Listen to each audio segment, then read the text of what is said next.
Hello students, in this session Let us have one example of impact test.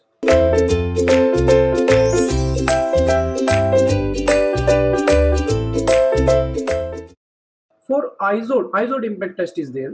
For ISOD test on the cast iron specimen is there. Length of the specimen is 75 mm, breadth is 9.3 mm, depth is 9.4 mm, and depth of the notch is also given 4.2 mm.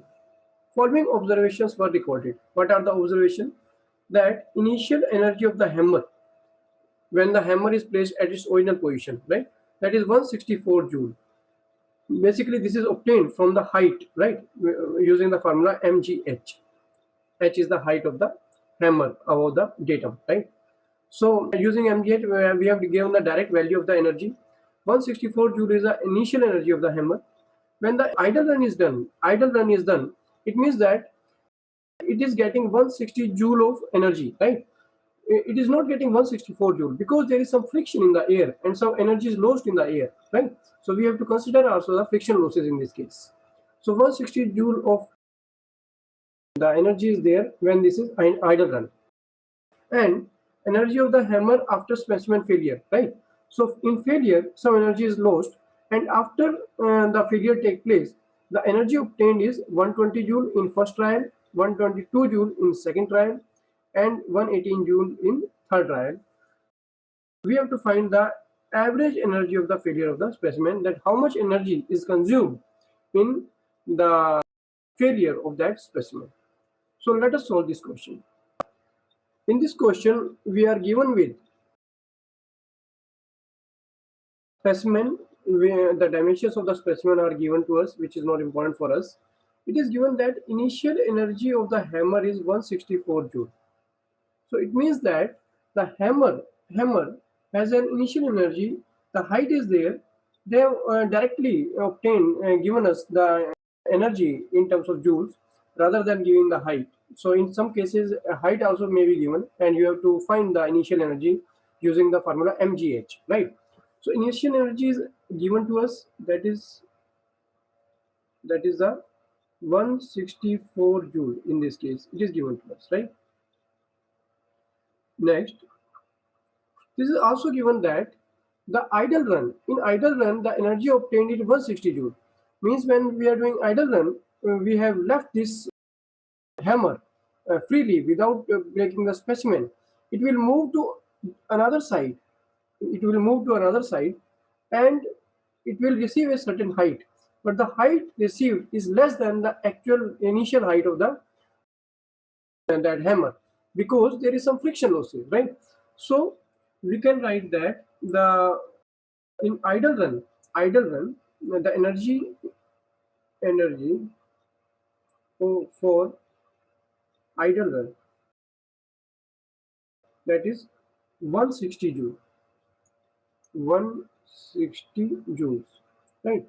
So it means the energy lost in friction is energy lost in air friction. So some energy is lost in air friction.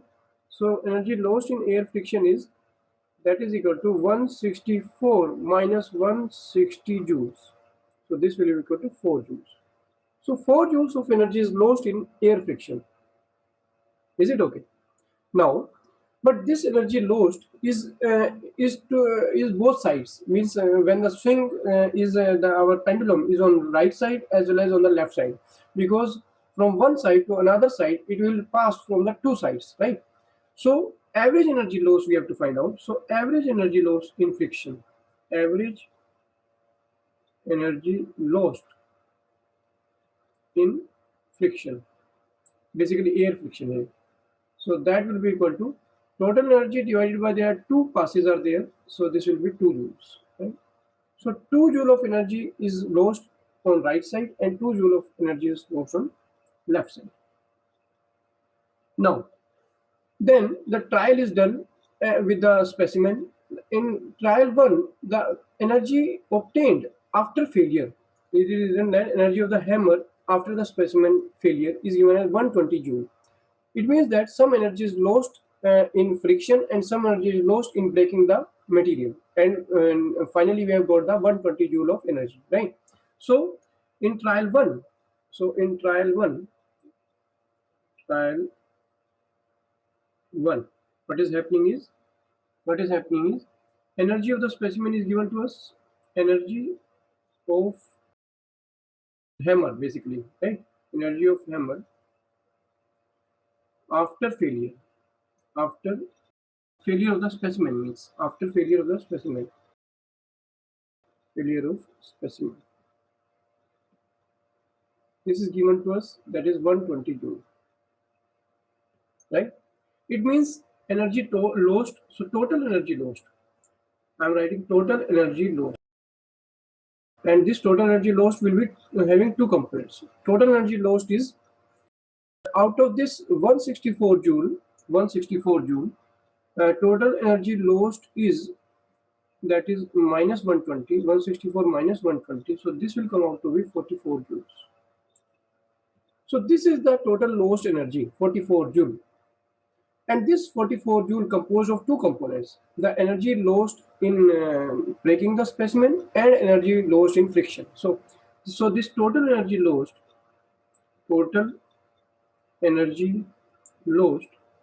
having two components. One is the energy lost in breaking the component, energy lost in, means breaking, you can say failure also, breaking the specimen, plus energy lost in friction, energy lost in air friction, right? So two components are there. And energy lost in air friction, we already know that it is average energy lost in air friction is 2 joules, right? So approximately we can use the 2 joules of energy, right? So then what is the energy lost in breaking the specimen? So energy lost in breaking the specimen. So what is the energy lost in breaking the specimen? So energy lost in breaking of specimen, breaking of specimen. So that will be equal to total energy. Out of the total energy, some energy is lost in air friction minus friction loss, right? So total energy is 44 joule in this case, minus 2 joule of energy, average energy lost in friction, so that will be equal to 42 joules. 42 joules. So one answer of this question in trial run is that the energy lost in breaking the specimen is 42 joules. Similarly, in trial 2, some energy lost will be there. Similarly, in trial 3rd, some energy lost will be there in breaking the specimen. 3 trials are done on this experiment. So, for trial 2, we will do now trial 2 now. So now we will do the trial 2. What is happening in trial 2? So, discuss the trial number 2. Similarly, we will do the energy lost in trial 2 is 122 joule. So energy of the specimen is 122 joule. So energy of the hammer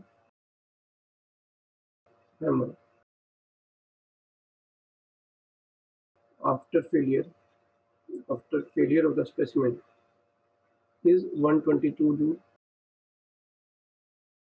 So energy lost, total energy lost, how much is the total energy lost, which is having two components, that is equal to that is 164 minus 122, so that will come out to be 42 joules, right? 42. This much energy is lost in total. Then what is the energy lost in failure? Energy lost in failure of specimen, that will be equal to this energy, total energy, minus some energy lost in friction, air friction, so that will be 40 joules. So 40 joules energy is obtained in this case, right? In trial 1, how much was the energy? That was 42 joules, right? Now in trial 3, what is happening in trial 3?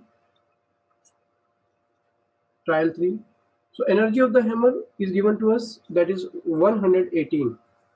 So energy of hammer after failure is obtained to be, that is 118 joule.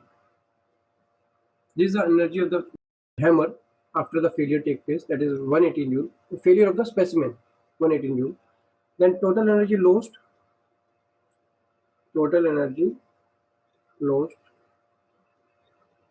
So that will be equal to, out of 164, 118 joule is lost. So that will come out to be 46 joule.